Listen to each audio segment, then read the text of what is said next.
passenger plane carrying dozens of dangerous criminals crashes into a snowy mountain. 18 survivors manage to escape almost instantly, vanishing without a trace. Among them is a notorious felon feared even by the police, a man named Locke. Right before everyone's eyes, he pulled off a shocking escape, breaking through the police blockade and even kidnapping the deputy chief's wife on his way out. Despite help from federal agents, the entire town quickly descended into panic because the 18 survivors weren't ordinary people. They were all cold-blooded criminals. To make things worse, Locke destroyed the town's signal tower, cutting off all phone and internet communication. The town was completely isolated. Now, the police could only rely on loudspeakers to spread information. Deputy Chief Frank urged everyone to stay indoors, warning that the fugitives were extremely dangerous. Meanwhile, a young mother driving along a snowy road nearly hit someone. When she stopped, she realized it was one of the escaped convicts. Panicking, she drew her pistol, but the man shouted, "Don't shoot!" Then he smashed open a section of her car's body, revealing stacks of hidden cash inside. Elsewhere, Frank's life was falling apart. His wife had been kidnapped by Locke, and now he received another devastating message. His son had gone missing from school. Security footage showed that just moments before the lockdown began, his son Luke had driven off campus.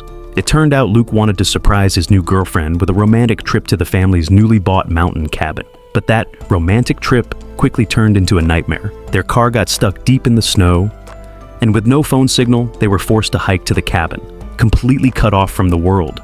Back in town, furious and desperate, Frank confronted the female federal agent Sid. He wanted answers. Why had Locke kidnapped his wife? Was his son also in danger? Sid couldn't be sure. But there was one thing she was confident about. Locke wouldn't hurt Sarah. He was using her as leverage, bargaining for something important. Still, Frank didn't fully trust Sid. He reached out for help through other channels, even involving the Seattle Major Crimes Unit in the manhunt.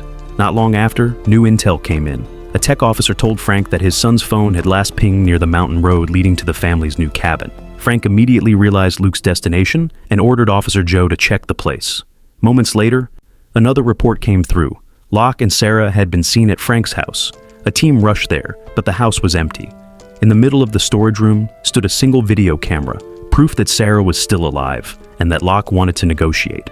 But after searching the entire place, no videotape was found. Then came more bad news. Locke had hacked into Frank's computer, gaining access to the federal database that contained the passenger list from the crashed plane. Frank was at his breaking point. He turned to Sid again, demanding to know what Locke was really after. Sid finally revealed the truth. Before betraying the CIA, Locke had hacked their system and stolen a top-secret document known as Project 6. It contained information about every single CIA target. If leaked, the consequences would be catastrophic. That's why the agency wanted Locke alive, to find out where the data was hidden. Now, Frank finally understood how dangerous Locke truly was. After their talk, he and Sid began working together more closely. But as soon as Sid returned to her car, she reached into her pocket and pulled out a row of videotapes. She had secretly taken the ones Locke left behind. Meanwhile, up in the mountains, Luke and his girlfriend woke up freezing inside the cabin. They searched the place but found no food. The girl grabbed a shovel, suggesting they dig the car out and drive back to town. But as Luke started clearing the snow around the car, he froze in shock. Inside the trunk lay a badly injured man. Not far away, deep in the forest, another escaped convict had taken a father and son hostage while they were watching the northern lights. He soon met up with two other fugitives. With every road out of the mountains blocked by police, the convicts began working together. At that same time, Sid showed Frank one of the tapes. In it, Locke demanded a prisoner exchange, Sarah's life in return for one of the inmates from the crashed plane. Sid's team had already prepared the inmate's file, hoping Frank would agree to the deal. Now it was clear why Sid had hidden the tapes. If the truth got out, the situation would spiral out of control. But Frank had his own plan, and following the rules was the least of his worries. Frank wasn't sure if dealing with a criminal was the right move. As a police officer, he hated the idea. But out of curiosity, he decided to look into the inmate Locke wanted released. The man's name was Henry, the same prisoner who had turned himself in earlier. Henry used to be a financial accountant for an underground syndicate, skilled in money laundering and covering up transactions. A few years ago, he was caught embezzling funds from his clients and lost both arms as punishment, barely escaping with his life. Frank couldn't understand why Locke specifically demanded this man. Could Henry be the key to exposing Locke's plan? Agent Sid, however, insisted firmly, "You must meet Locke's demand, no exceptions." Frank pretended to agree, but he had no intention of following orders blindly. He entered the cell where Henry was being held and went straight to the point. "How do you know Locke?" Henry avoided the question, talking in circles for a long time without revealing anything. Frank lost his patience, slammed the table, and threatened him. "If you don't start talking, I'll send you back to that frozen mountain and let you freeze to death." Furious, Frank stormed out of the room, just as a local hunter arrived at the station, dragging the corpse of a fugitive behind him. Apparently, the police had already issued bounties, calling on residents to help track down escaped prisoners. The hunter proudly declared he was forming a rescue squad to catch the rest. Seems like the people of Alaska are as tough as their reputation suggests. Meanwhile, in a remote cabin deep in the woods, Locke had tied Sarah, Frank's wife, to a staircase. He calmly dialed a call to the CIA director and told her to open a specific link. On the director's monitor, a countdown immediately appeared.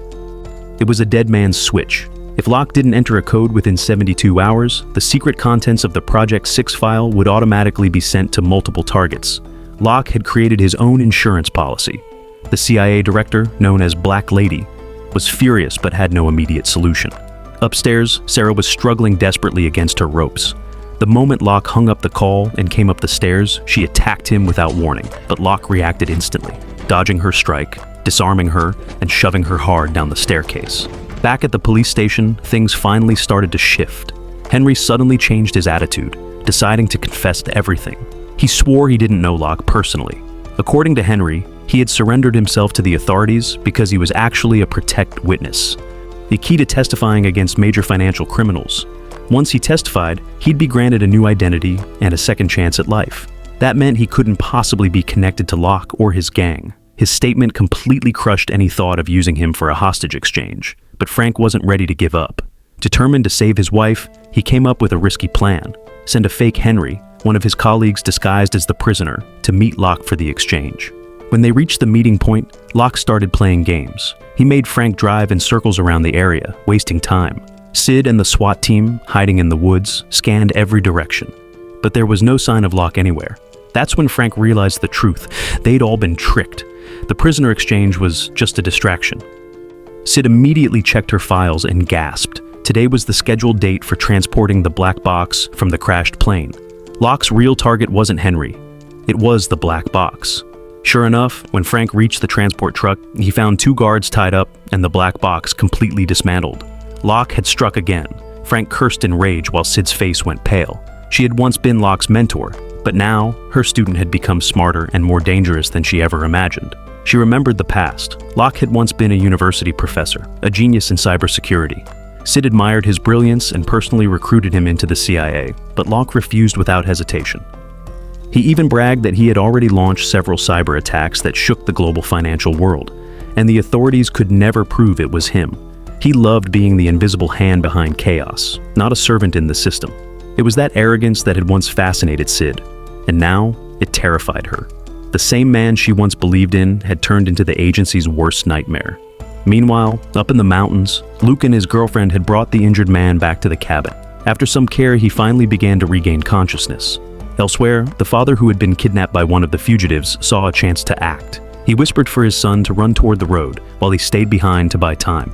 Back at the transport truck, Sid discovered a plastic container smeared with blood. On the side, written in red ink, were the chilling words, "For Frank." Frank's hands trembled as he stared at it, terrified that it might contain pieces of his wife. And that's how episode 2 of The Last Frontier comes to a close. So, what do you think Locke left inside that box? Could it really be something sinister or just another one of his twisted mind games? Let me know your thoughts in the comments. And as always, stay tuned for the next episode.